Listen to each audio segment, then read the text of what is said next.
حدیث میں آتا ہے رسول اللہ صلی اللہ علیہ وسلم نے فرمایا جس شخص کو جہنم میں سب سے آخر میں نکالا جائے گا اور اس کو سب سے کم درجے کی جنت ملے گی، تو اہل ایمان جو ہے نا، یہ ہمارا عقیدہ ہے، قرآن و سنت نے بیان کیا ہے کہ جو ایمان والے لوگ ہیں سزا کھانے کے بعد بالآخر وہ جہنم سے نکلیں گے۔ ایمان بہت بڑی نعمت ہے، خوب سمجھ لو۔ انسان عمل میں کتنا ہی خراب کیوں نہ ہو، لیکن جب تک وہ مومن ہے، ایک اللہ کا قائل، پیغمبر صلی اللہ علیہ وسلم کی ختم نبوت کا قائل، اسلام کو برحق سمجھتا ہے اور کلمے کو مانتا ہے، تو کیسا ہی برا عمل کرے سزا کھانے کے بعد بالآخر جہنم سے نکلے گا۔ اس پہ اللہ رسول نے بہت واضح طور پہ بتا دیا ہے کیوں نکلے گا۔ یہ بھی حدیث میں آتا ہے، حدیث میں آتا ہے کہ جب گناہگار مسلمان جنہوں نے زنا کیا، نمازیں چھوڑی، شرابیں پی، جب جہنم میں جلیں گے نا طویل عرصے تک، تو کافر ان سے کہے گا کہ تمہارے ایمان نے، تمہارے مسلمان ہونے نے تمہیں کوئی فائدہ نہیں پہنچایا، تم تو ہماری طرح ہی ہو، ہم بھی جل رہے ہیں، تم بھی جل رہے ہو، تو ہم تو غیر مسلم تھے، تم مسلم ہو، تو تمہارے مسلم ہونے کا شناختی کارڈ میں بس تم نے مسلمان لکھوا لیا تھا، تو فائدہ کیا ہوا؟ تم بھی وہی ہم بھی وہی، تو تم خدا کو مانتے تھے، اس سے تمہیں ملا کیا؟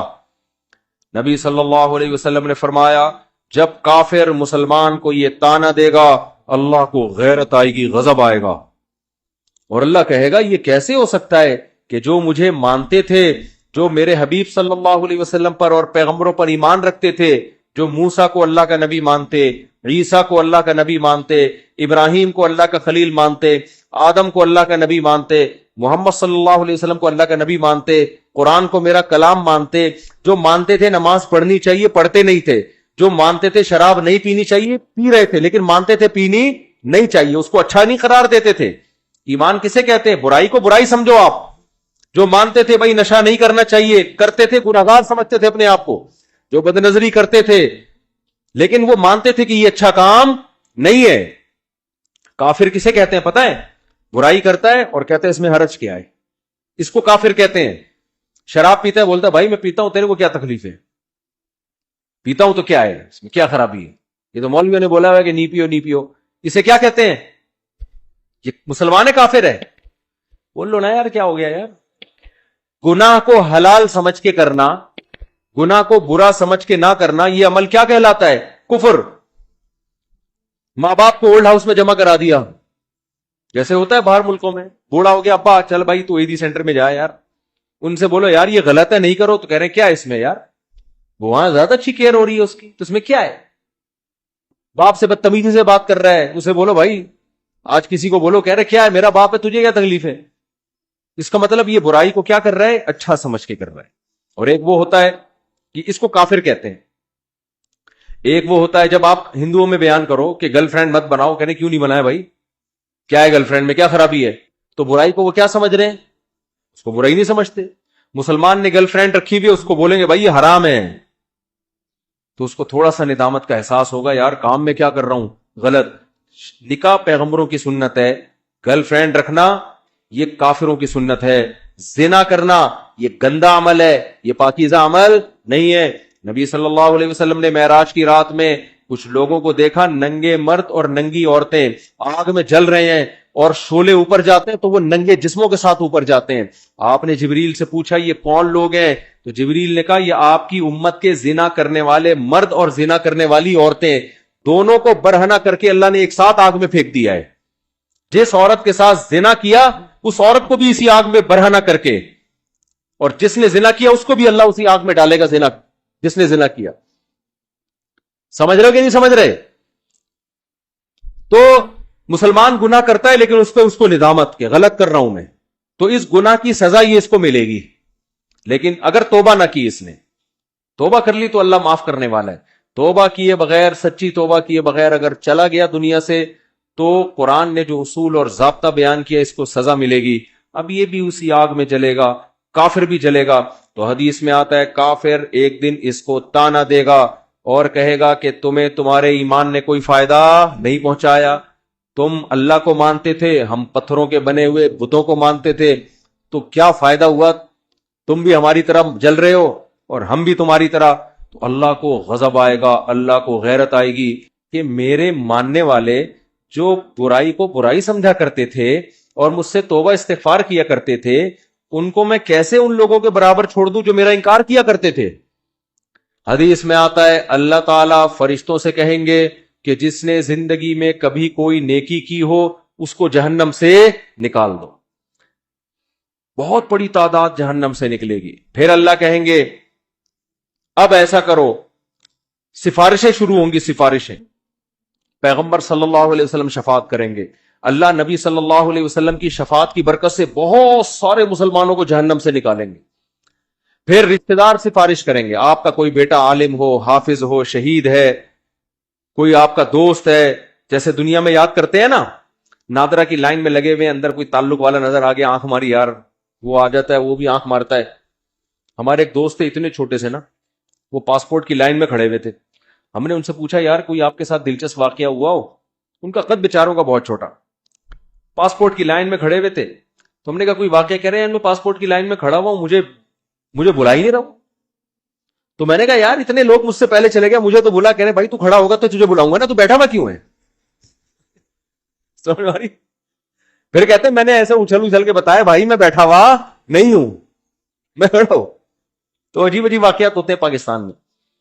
تو جیسے ہوتا ہے نا یار، اب دنیا میں تو یہ غلط سمجھا جاتا ہے، لیکن اللہ تو اللہ ہے، اللہ اس تعلقات کا فائدہ پہنچائے گا.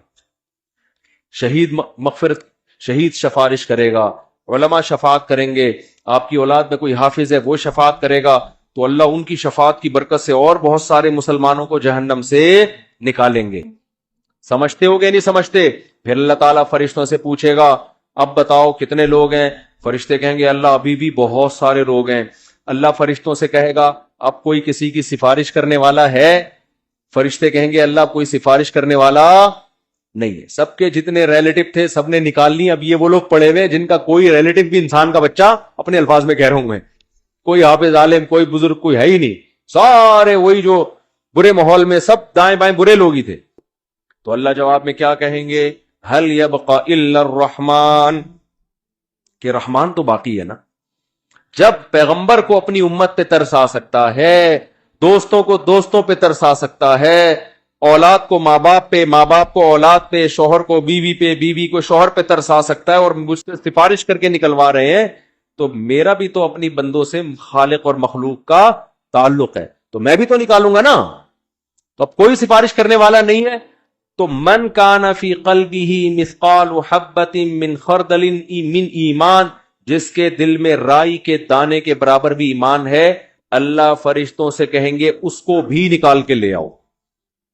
اس کو بھی نکال کے، ایمان کا مطلب پہلے سمجھ گئے؟ جو گناہ کرتا ہے اور فخر کرتا ہے وہ ایمان والا نہیں ہے، وہ ایمان والا نہیں ہے اللہ کی نظر میں، وہ تو کافر ہے. تو حدیث میں آتا ہے، بہت اہم حدیث ہے، خوب غور سے سنیں. اللہ ایک وہ جو ہے نا فرشتہ پھر نکالنا شروع کرے گا، یہاں تک کہ جو سب سے آخر میں جہنم سے نکلے گا وہ سب سے بدبخت ترین انسان ہوگا کہ نہیں ہوگا؟ سب سے زیادہ اس کے اعمال کالے تھے، صرف ایک ایمان کی دولت لے کر گیا وہ. تو نبی صلی اللہ علیہ وسلم نے فرمایا کہ جب اللہ تعالیٰ اس کو نکالیں گے، اس حدیث کے راوی ہے عبداللہ ابن مسعود رضی اللہ تعالی عنہ. حضرت عبداللہ بن مسعود کا حلقہ کوفہ میں لگا ہوا ہے، شاگرد بیٹھے ہوئے، حضرت عبداللہ بن مسعود ان کو یہ حدیث سنا رہے ہیں کہ اللہ تعالیٰ جب اس کو آخری فرد کو نکالیں گے نا، سب سے لاسٹ میں نکلے گا وہ، پتہ نہیں کیا ہوگا وہ، آپ خود سوچ لو، سب سے آخر میں نکلے گا وہ. تو وہ کہے گا کہ میرا رخ اس جہنم سے پھیر دیا جائے، اس سے نفرت ہوگی آگ سے، اللہ اس کا رخ پھیریں گے. پھر اللہ اس سے کہیں گے بتا تو کیا چاہتا ہے، بتا تو کیا چاہتا ہے. حدیث میں آتا ہے کہ جس طرف رخ کرے گا نا اس طرف جنت ہوگی. تو وہ اللہ سے کہے گا کہ اے اللہ، یہ جو اتنی خوشنما جنت جس کے بارے میں قرآن کہتا ہے ما لا عین رأت ولا اذن سمعت ولا خطر علی قلب بشر، ایسی نعمتیں میں نے اپنے بندوں کے لیے تیار کر کے رکھی ہیں جو نہ کسی آنکھ نے دیکھی، نہ ان کی حقیقت کسی کان نے سنی، نہ ان کا تصور کبھی کسی دل میں گزرا ہے. آپ عیاشی کا تصور کرو نا، آپ کا تصور جہاں جا کے ختم ہوگا نا، جنت اس سے بھی اوپر کی چیز ہے. حدیث میں آتا ہے عبداللہ بن مسعود رضی اللہ تعالیٰ عنہ فرماتے ہیں کہ جو سب سے آخر میں جہنم سے نکلے گا اللہ اس سے پوچھیں گے بتا کیا چاہتا ہے. وہ کہے گا اے اللہ یہ جو جنت کی ہوائیں آ رہی ہیں بس اس کے قریب تھوڑا سا مجھے لے جا, مجھے تیرے جلال کی قسم اس کے علاوہ تجھ سے میں کچھ بھی نہیں مانگوں گا. اللہ کہیں گے وعدہ کر, حدیث کا مفہوم اپنے الفاظ میں پیش کر رہا ہوں کہ مزید کچھ نہیں مانگنا. کہے گا کچھ بھی نہیں مانگوں گا. اس کو اتنی حسین جنت نظر آئے گی نا, وہ کہے گا بس اس کے قریب بھی پہنچ جائے نا وہ بہت ہے میرے لیے. جب قریب جائے گا تو اور جنت کی خوشبوئیں اور ہوائیں آنا شروع, تو تھوڑی دیر میں برداشت سے باہر ہو جائے گا معاملہ. پھر وہ اللہ سے کہے گا اے اللہ یہ جو دروازہ ہے نا جنت کا بس یہاں تک پہنچا دے. اللہ کہے گا تو نے مجھ سے وعدہ کیا تھا مزید کچھ نہیں مانگوں گا. کہے گا اللہ میں نے وعدہ تو کیا تھا بس یہ میرا سچی مچی کا وعدہ ہے, یہاں تک پہنچا دے, اس کے بعد میں تجھ سے کچھ بھی نہیں. غالباً حدیث میں آتا ہے ایک درخت اللہ جنت کا لگائیں گے باہر, درخت ہوگا جنت کا, کہ اس درخت میں پہنچا دے, اتنا حسین خوبصورت درخت ہوگا وہ. حدیث میں آتا ہے اللہ یہ بات جانتے ہوں گے کہ یہ معذور ہے, حالانکہ اللہ سے معاہدہ کر کے توڑنا کتنا بڑا جرم ہے نا, لیکن اللہ کو پتا ہوگا میں نے اتنا حسین درخت جنت کے قریب لگایا ہے کہ یہ شخص کوئی بھی ہوتا نا, کتنا نیک سے نیک آدمی ہوتا جس نے زندگی میں کبھی معاہدہ نہیں توڑا, آج وہ بھی معاہدہ توڑ دیتا. اس میں اٹریکشن اتنی ہے. تو ایک درخت جب وہ وہاں پہنچے گا اب جنت کی بالکل قریب ہو گیا, اب وہاں سے جنت کی ہوائیں آ رہی ہیں, مشک و عنبر کی ہوائیں آ رہی ہیں. وہ کہے گا تھوڑی دیر تو برداشت کرے گا, اس کے بعد کہے گا اے اللہ بس تو مجھے اس کے دروازے تک پہنچا دے, میرا پکا سچا وعدہ, اس کے بعد میں تجھ سے کچھ بھی نہیں مانگ. اللہ کہیں گے تو نے تو وعدہ کیا تھا مجھ سے. وہ کہے گا مجھے اچھی طرح یاد ہے میں نے وعدہ کیا تھا. وعدہ خلافی کرنا بہت بڑا گناہ ہے, اور اللہ سے وعدہ کر کے جھوٹ بولنا تو بہت بڑا گناہ ہے.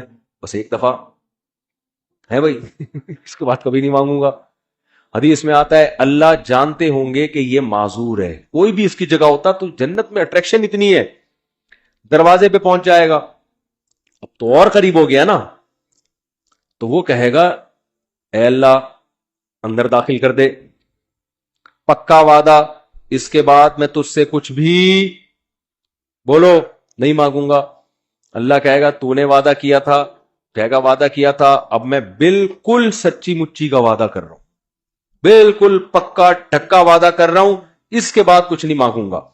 حدیث کا آخر میں الفاظ یہ ہیں کہ جب اللہ اس کو جنت میں داخل کر دے گا نا, تو وہ جب اندر جا کے دیکھے گا او بھئی ایسے دودھ کی نہریں, شراب کی نہریں, ہورے, کراچی کے لونڈے لپاڑوں کو تو ایک ہوری دکھا دو نا کافی ہے ان کے لیے.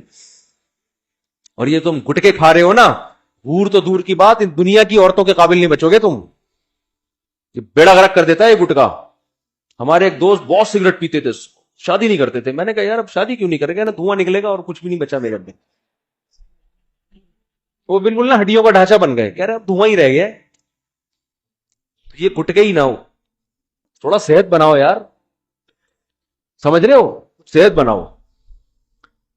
تو اس گٹکے کے ساتھ ہور ملے گی بھی کیسے تمہیں, ہور خود کو انکار کر دے گی اللہ اس کے نیک عمل کی وجہ سے میں اس کو مل رہی ہوں, میں نے کون سا گناہ کیا تھا تو مجھے اس کے حوالے کر رہا ہے, کیا خیال ہے.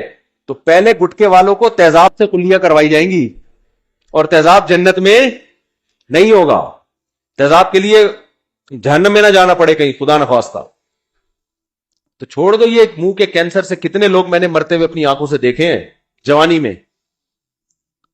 تو خیر, تو حدیث میں آتا ہے جب وہ جنت کے اندر جائے گا نا, اتنی حسین جنت, اتنی خوبصورت جنت کہ وہ اللہ سے کہے گا کہ اللہ تو اللہ ہو کے میرے ساتھ مذاق کر رہا ہے.